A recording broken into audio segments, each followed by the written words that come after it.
News 18 में आपका स्वागत है। मैं हूं आपके साथ में नुपुर जारोली जैन। चलिए सुपरफास्ट खबरों की शुरुआत करते हैं। देश के कई राज्यों में आज से लॉकडाउन 2 में छूट मिलेगी। इसके तहत जरूरी उद्योग धंधे शुरू होंगे, साथ ही कई अन्य सेवाओं में भी छूट रहेगी।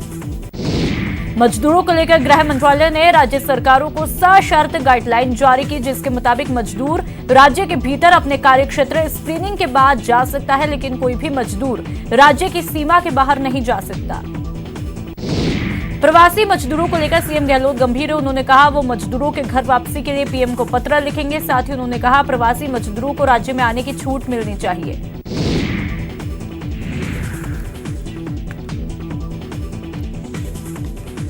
देश की राजधानी दिल्ली में लॉकडाउन में किसी तरह की छूट नहीं मिलेगी। सीएम अरविंद केजरीवाल ने कहा लॉकडाउन में छूट से हालात बिगड़ने का खतरा है। सीएम ने कहा दिल्ली में हालात मुश्किल भरे पर नियंत्रण में है। महाराष्ट्र सरकार ने भी 20 अप्रैल से सीमित तौर पर कारोबार और फैक्ट्रियों में उत्पादन को मंजूरी दी। ग्रीन और ऑरेंज जोन में उद्योग धंधों को हरी झंडी मिली है। तेलंगाना में 7 मई तक लॉकडाउन बढ़ा दिया गया। राज्य सरकार की तरफ से कहा कि हमने तेलंगाना में 7 मई तक लॉकडाउन को और बढ़ाया और यह 8 मई को खत्म होगा। साथ ही सरकार ने ऑनलाइन फूड डिलीवरी को भी पूरी तरह बंद करने का फैसला किया। केरल के कुछ इलाकों में सोमवार से रेस्टोरेंट खुलेंगे और ऑड इवन फॉर्मूले पर गाड़ियां भी चलेंगी। पूरे राज्यों को 4 जोन में बांटा है। राजस्थान में मॉडिफाइड लॉकडाउन में कुछ शर्तों के साथ में कारोबार को फिर से पटरी पर लाने के आदेश दिए गए। रेस्टोरेंट और जरूरत से जुड़ी सेवाओं को काम करने की छूट मिलेगी। मॉडिफाइड लॉकडाउन को लेकर राजस्थान सरकार ने गाइडलाइन जारी की। इसके मुताबिक ग्रामीण क्षेत्रों में लगे उद्योग शुरू किए जा सकते हैं। साथ ही शहरी सीमा बने औद्योगिक क्षेत्रों में लगी फैक्ट्रियां भी शुरू हो सकती है, जहां पर मजदूरों के ठहरने की व्यवस्था हो। राजस्थान में आज से सरकारी दफ्तर खुलेंगे। सरकार के आदेश के मुताबिक सिर्फ विभागाध्यक्ष, सचिव, उप सचिव और उनका स्टाफ ही दफ्तर आएगा। वहीं सरकारी दफ्तरों में 33% स्टाफ को बुलाने की व्यवस्था टाली है। मॉडिफाइड लॉकडाउन को लेकर के सीएम गहलोत का कहना है कि लोग ये कतई नहीं समझे कि घरों से बाहर निकल सकते हैं। आवश्यक सेवाओं के अतिरिक्त कोई बाहर निकला तो कार्रवाई होगी। मॉडिफाइड लॉकडाउन के दौरान राज्य सरकार ने मास्क पहनना अनिवार्य किया है। बिना मास्क पहने घूमने पर 1 साल की सजा और जुर्माना या दोनों हो सकता है। मुख्य सचिव डीबी गुप्ता ने प्रदेश के सभी जिला कलेक्टर को आदेशों की पालना सुनिश्चित करने के निर्देश जारी किए हैं। प्रदेश में आज से मॉडिफाइड लॉकडाउन शुरू हुआ है। इस दौरान सरकारी महकमों के साथ ही अनाज मंडियां, फल सब्जी मंडियों, व्यावसायिक और औद्योगिक प्रतिष्ठानों को सुरक्षित तरीके से पटरी पर लाने की कवायद शुरू की जाएगी। कोरोना काल में अब 20 मई यानी कि आज से लॉकडाउन में कुछ छूट मिलेगी। अब सचिवालय में रौनक लौटेगी और कर्मचारी रोस्टर के हिसाब से कार्यालय आएंगे। कार्मिक विभाग ने IAS अधिकारियों से लेकर के चतुर्थ श्रेणी के कर्मचारियों के लिए गाइडलाइन जारी की है। कल से ग्रामीण क्षेत्रों में ही सही अर्थव्यवस्था का ठप पड़ा पहिया फिर से घूमेगा। भारत सरकार के गृह मंत्रालय के निर्देशों के बाद गहलोत सरकार की जारी गाइडलाइन में ग्रामीण क्षेत्रों की इंडस्ट्री चलने लगेगी। नगर निगम और नगर पालिका के सीमा क्षेत्रों से बाहर के उद्योग धंधे चालू होंगे।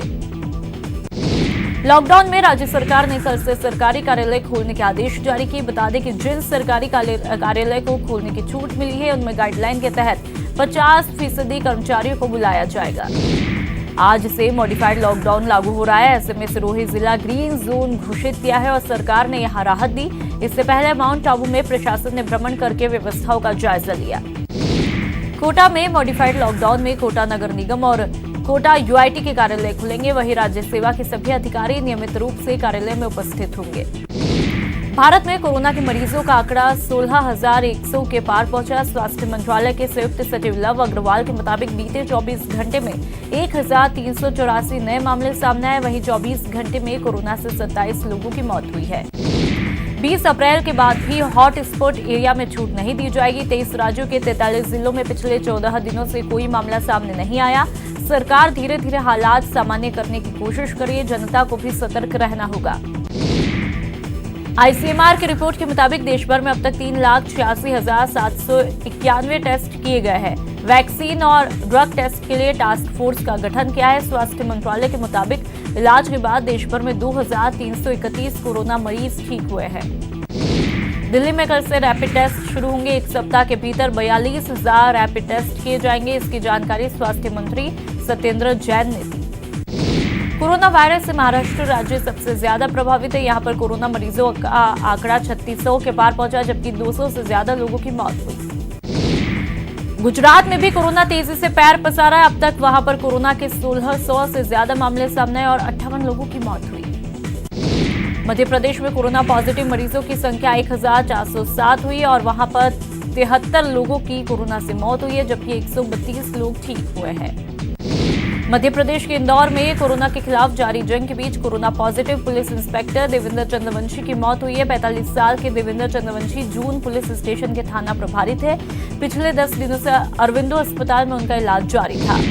यूपी के 41 जिलों में कोरोना वायरस का संक्रमण थम नहीं रहा। लगातार कोरोना संक्रमण के मामले बढ़ रहे हैं। प्रदेश में मरीजों की संख्या 1000 से ज्यादा हुई है, जबकि 14 लोगों की मौत हुई है। बिहार में मिले कोरोना के 10 नए मरीज, नालंदा में 4, मुंगेर में 3, बक्सर में 2 और भोजपुर में 1 कोरोना पॉजिटिव। कुल मरीजों की संख्या 96 हुई।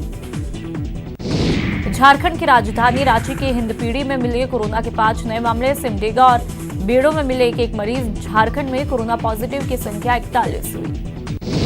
प्रदेश में कोरोना से अब तक 23 लोगों की मौत हुई, जबकि 127 नए पॉजिटिव केस आने के बाद में मरीजों का आंकड़ा 1478 तक पहुंचा। वहीं 97 लोग ठीक हुए हैं। प्रदेश के 26 जिले कोरोना की चपेट में हैं। जयपुर में सबसे ज्यादा 535 पॉजिटिव मरीज है। वहीं जोधपुर में कोरोना के 288 मरीज हैं। जयपुर के एसएमएस अस्पताल में रेजिडेंट पर कोरोना का खतरा बढ़ गया।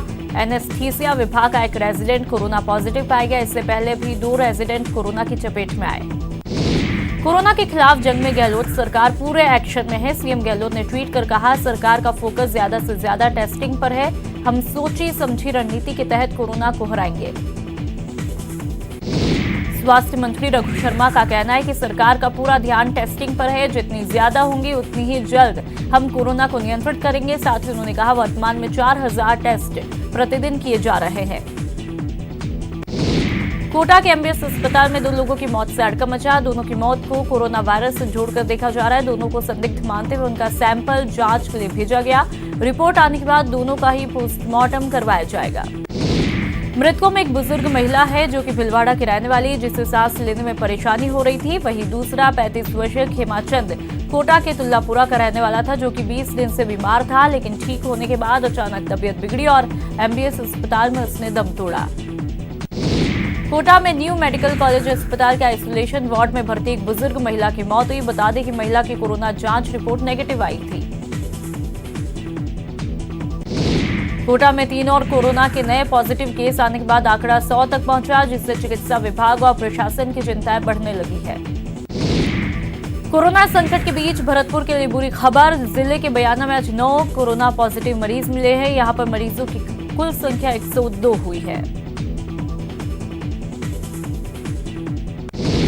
बीकानेर में आज 2 और मरीज कोरोना पॉजिटिव मिले हैं, जिसके बाद में पुलिस प्रशासन ने ज्यादा सतर्कता बढ़ा दी। बीकानेर में मरीजों की संख्या 37 हुई है।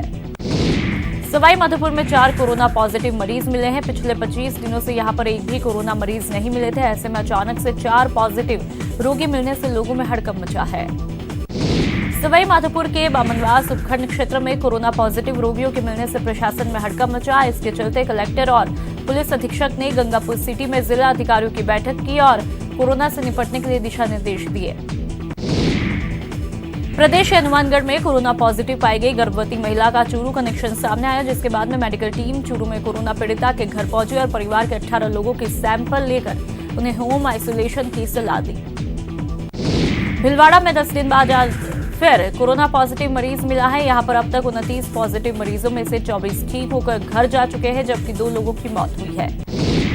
अजमेर के शास्त्री नगर इलाके में एक महिला अचानक बेहोश होकर सड़क पर जा गिरी है, जिसके बाद में मौके पर स्वास्थ्य विभाग की टीम पहुंची और कोरोना संदिग्ध मानते हुए उसे जेएलएन अस्पताल में भर्ती करवाया। वहीं इलाके को सैनिटाइज कराया गया। धौलपुर में एक मरीज की रिपोर्ट नेगेटिव आई है, जिससे उसको अस्पताल से छुट्टी दी गई। वहीं मरीज को 14 दिनों तक होम आइसोलेशन में रहने की सलाह दी।